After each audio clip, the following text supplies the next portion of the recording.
গীতশ্রী হেসেলের নতুন ভিডিওতে সকলকে স্বাগত। আজ আবারও চলে এসেছি একটা ভীষণই স্বাস্থ্যকর পুষ্টিকর চটজলদি টিফিনের রেসিপি নিয়ে। আশা করছি রেসিপিটা আপনাদের সকলের খুবই ভালো লাগবে। মাত্র অল্প কয়েকটা ঘরোয়া উপকরণ দিয়ে কিভাবে এত সুন্দর স্বাস্থ্যকর পুষ্টিকর একটা রেসিপি বানানো যায়, রেসিপিটা না দেখলে আপনারা বিশ্বাসই করবেন না। আর এটা খাওয়ার পর পেটটা অনেকক্ষণ ভার থাকে, তাই বাচ্চাদের টিফিনেও আপনারা খুব সহজেই এটা দিতে পারেন। খেতে এতটাই টেস্টি, বানানো খুবই সহজ। তো দেরি না করে চলুন আজকের রেসিপিটা শুরু করি। প্রথমেই আমি একটা আটার ডো বানিয়ে নেব। আমি এটা আটা দিয়ে করছি, যেহেতু আমি পুষ্টিকর বা স্বাস্থ্যকর করছি। চাইলে আপনারা ময়দাও ব্যবহার করতে পারেন। তো আমি নিয়েছি এখানে 2 বাটি মতো। তারপর দিয়ে দেব 1 চামচ পরিমাণ নুন। তারপর দিয়ে দেব 1 চামচ পরিমাণ সাজিরে। সবশেষে দিয়ে দেব 1 চামচ পরিমাণ কাসুরি মেথি। এটা আমি হালকা ড্রাই রোস্ট করে নিয়েছিলাম। তারপর হাতের সাহায্যে একটু ক্রাশ করে দিয়ে দেব। এবার খুব ভালো করে সমস্ত মশলাগুলোর সাথে আটাটাকে মিশিয়ে নেব। ময়দা কারণ ব্যবহার করছি না, আমি প্রথমেই বলে দিয়েছি। আপনারা চাইলে ময়দা ব্যবহার করতে পারেন, কিন্তু স্বাস্থ্যসম্মত করতে গেলে অবশ্যই আপনারা এটা আটা দিয়েই বানাবেন। এবার অল্প অল্প করে জল অ্যাড করতে থাকবো আর খুব ভালো করে একটা ডো বানিয়ে নেব।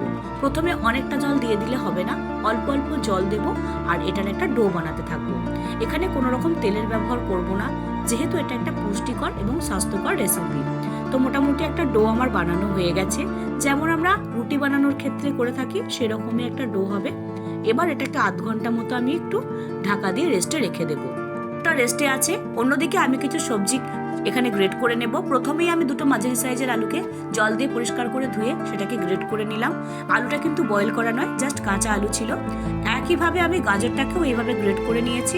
চাইলে আপনারা ছোট ছোট করে কেটেও নিতে পারেন, তবে এইভাবে গ্রেট করে নিলে রান্নাটা খুব সহজেই হয়ে যায়। এবার বাকি সবজিগুলোও কেটে নেব। প্রথমেই কেটে নেব আমি ধনেপাতা, যতটা ছোট ছোট করে কাটা যায়। তবে ধনেপাতা যদি পছন্দ না করেন সেক্ষেত্রে আপনারা এটা স্কিপও করে যেতে পারেন। সবজি আমার কাটা হয়ে গেছে। এবার একটা বাটির মধ্যেই আলু, গ্রেট করে রাখা গাজর আর ধনেপাতাটা দেব, কারণ এর মধ্যেই কিন্তু আমি পুরটা বানাবো। মানে পুরটা কিন্তু আলাদা করে কোনো রকম স্টিম বা কুক করতে হবে না। যেগুলো আছে র সবজি সেগুলোকেই কিন্তু কেটে আমি মিক্স করব। এর সঙ্গে আরো কিছু মশলাও দেব। তো এবার আমি কেটে নিচ্ছি পেঁয়াজ। আমি এখানে 2টো মিডিয়াম সাইজের পেঁয়াজকে খোসা ছাড়িয়ে ছোট ছোট করে কেটে নিচ্ছি। পেঁয়াজটা কাটা হয়ে গেছে প্রায়। 2টো পেঁয়াজে আমি এখানে দিলাম। আপনারা চাইলে পরিমাণটা একটু কম বেশিও করতে পারেন। এবার বাকি সবজির মধ্যে পেঁয়াজটাও আমি দিয়ে দেব। সবজিগুলো মোটামুটি কাটা হয়ে গেছে। ঝালের জন্য কেটে নেব কাঁচা লঙ্কা। এখানে আমি 4টে কাঁচা লঙ্কা দিচ্ছি। আপনারা যেমন ঝাল পছন্দ করেন সেই অনুযায়ী লঙ্কাটা ব্যবহার করবেন। লঙ্কাটা কাটা হয়ে গেলে বাকি সবজির মধ্যে দিয়ে দেব। এবার আমি এর মধ্যে কিছু মশলা অ্যাড করব।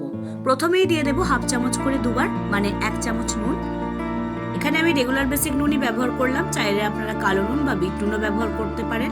দিয়ে দেব 1 চামচ পরিমাণ গোলমরিচের গুঁড়ো। তারপর দিয়ে দেব 1 চামচ চাট মশলা। এবার সমস্ত মশলাগুলোকে খুব ভালো করে সবজির সাথে মিশিয়ে নেব। এবার খুব ভালো করে সমস্ত মশলার সাথে সবজিটাকে মিশিয়ে নেব।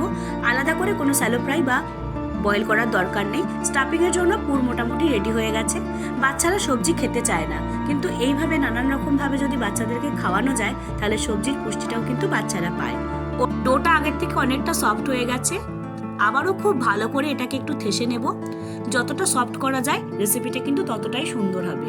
তাই খুব ভালো করে একটু ঠেসে নেওয়ার পর তার থেকে একে একে আমি নেচি কেটে নেব। এই নেচিগুলো কিন্তু রুটির মতো হবে, লুচির থেকে একটু বড়। তো দেখুন সবকটা নেচি আমার কাটা হয়ে গেছে।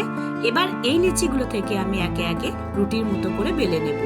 তো বেলার জন্য প্রথমে আমি এখানে একটু শুকনো আটা নিয়ে নিয়েছি। এর উপরেই আমি নেচিটা রাখবো। তারপর পাতলা করে চারিদিকটা যাতে সমান হয় সেরকম করে একে একে আমি এগুলোকে বেলে নেব। একইভাবে কিন্তু আমি সবকটা নেচি থেকেই রুটি প্রথমে বানিয়ে নেব। খুব ভালো করে সমস্ত রুটিগুলোকে বেলে নেব, কারণ রেসিপির ক্ষেত্রে রুটিটা যদি আগে বানিয়ে নেওয়া হয় তাহলে খুব সহজেই রেসিপিটা হয়ে যায়। তো রুটিগুলো বেলা হয়ে গেছে। এবার এগুলোকে আমি লেয়ার হিসাবে ব্যবহার করব। অন্যদিকে একটা বাটির মধ্যে দিয়ে দেব 2 চামচ পরিমাণ টমেটো সস আর 2 চামচ শেজওয়ান চাটনি। এই চাটনিটা এখন বাচ্চারা কিন্তু ভীষণ পছন্দ করে। তো খুব ভালো করে চাটনির সাথে সসটাকে একটু মিশিয়ে নিতে হবে। এই যে ফ্লেভারটা চাটনির, যেমন আমরা পিৎজাতে খেয়ে থাকি সেই ফ্লেভারটা কিন্তু এনে দেবে। তো এবার একটা রুটির মধ্যে প্রথমে চাটনিটা খুব ভালো করে, যেটা আমি মিক্স করলাম সসের সাথে, খুব ভালোভাবে মিশিয়ে লাগিয়ে নিতে হবে। যতটা ছড়িয়ে লাগানো যাবে, যখন আমরা এটা বানাবো খেতে কিন্তু ততটাই ভালো লাগবে। খুব ভালো করে চামচের সাহায্যে অনেকটা বেশ ছড়িয়ে এটাকে লাগিয়ে নিতে হবে। পুরো রুটিটা কভার করলে খেতে ভালো লাগবে, তাই চেষ্টা করবেন পুরো রুটিটাই যাতে কভার করা যায়। তারপর আগে থেকে স্টাফিংয়ের জন্য যে সবজিটা সেটাও কিন্তু বেশ অনেকটা পরিমাণে যাতে পুরো রুটিটা কভার হয় সেরকম দিয়ে তার উপরে আবারও একটা রুটি দিয়ে রুটির উপরে আবারও চাটনি দিতে হবে। চাটনিটাও খুব ভালো করে পুরো রুটিটাকে কভার করে লাগাতে হবে। তার উপরে দিয়ে দেব আগে থেকে বানিয়ে রাখা সবজি দিয়ে যে স্টাফিংয়ের পুর সেটাও একটু বেশ ভরাট করে দিতে হবে। তার উপরে আবার একটা রুটি, আবার তার উপরে চাটনি। এইভাবে আমি প্রায় 5টা রুটি দিয়ে একটা লেয়ার বানিয়ে নেব। যত বেশি লেয়ার বানাবো রুটিটা বেশ একটু মোটা হবে, তাই খেলে পেটটাও অনেকক্ষণ ভরে থাকবে। তাই বাচ্চাদের টিফিন বা সকালের জলখাবার হিসাবে এটা আমরা বানিয়ে নিতেই পারি। এমনকি আমরা সন্ধ্যের দিকেও একঘেয়ে রুটি তরকারি খেতে যদি ভালো না লাগে 5টা রুটি দিয়ে একটা লেয়ার বানিয়ে নিয়েছি। এবার এটাকে স্টিম করার জন্য একটা স্টিলের প্লেটে নিয়ে নেব। এবার চারিদিকটা একটুখানি মুড়ে নেব যাতে সবজি বা চাটনিটা বেরিয়ে না যায়। খুব ভালোভাবে একটু মুড়ে নিয়েছি। অন্যদিকে স্টিম করবার জন্য একটা কড়াইতে বেশ খানিকটা জল গরম করে নেব। জলটা একটু গরম হয়ে গেলেই তার মধ্যে দিয়ে দেবে একটা স্ট্যান্ড। আপনাদের কাছে যদি স্ট্যান্ড না থাকে তাহলে ছিদ্রযুক্ত থালার মধ্যেও আপনারা কিন্তু ওই স্টিলের যে ডিশটা যেটাই আমরা ভাপে করব বা স্টিম করব তার মধ্যেও করতে পারেন। যাই হোক, এবার আমি একে একে ওই প্লেটটা এর মধ্যে বসিয়ে দেব। তারপর ঢাকা দিয়ে প্রায় 10 থেকে 15 মিনিট মতো লো টু মিডিয়াম ফ্লেমে এটাকে একটু স্টিম করে নেব। 10 থেকে 15 মিনিট পর স্টিম করলে কালারটা অনেকটাই চেঞ্জ হয়ে যাবে আর ভেতরের সবজিটাও খুব ভালোভাবে স্টিম হয়ে যাবে। এবার 10 থেকে 15 মিনিট পর ঢাকনা খুলে এটাকে একটু ঠান্ডা করে নেব। ঠান্ডা হয়ে গেলেই তারপর সেটাকে একটা অন্য প্লেটের মধ্যে আমি দিয়ে দেব সার্ভ করবার জন্য। তো এটাকে প্রথমে আমি সার্ভ করে নিলাম। এবার একটা ছুরির সাহায্যে একে একে এটাকে কেটে নেব। বাচ্চারা খুব বায়না করে দেখবেন বাইরের খাবার খেতে, বিশেষ করে পিৎজা আরও অনেক স্ট্রিট ফুড। তো ওদেরকে যদি এইভাবে কোনোদিন আপনারা বানিয়ে দেন দেখবেন ওরা খুব ভালো মজা করে কিন্তু এই খাবারটা খাচ্ছে। আর ছোট থেকে বড় সকলেরই খুবই ভালো লাগবে, কারণ এটা একটা স্বাস্থ্যকর রেসিপি। এখানে কোনো রকম তেলের ব্যবহারও করা হয়নি। ভীষণই টেস্টি রেসিপিটা, খুব সহজেই আপনারা এটা বানিয়ে নিতে পারেন। আর নানান রকম হেলদি সবজি দিয়ে এটা কিন্তু বানানো। তো এবার খুব ভালো করে সবটা আমি কেটে নিলাম।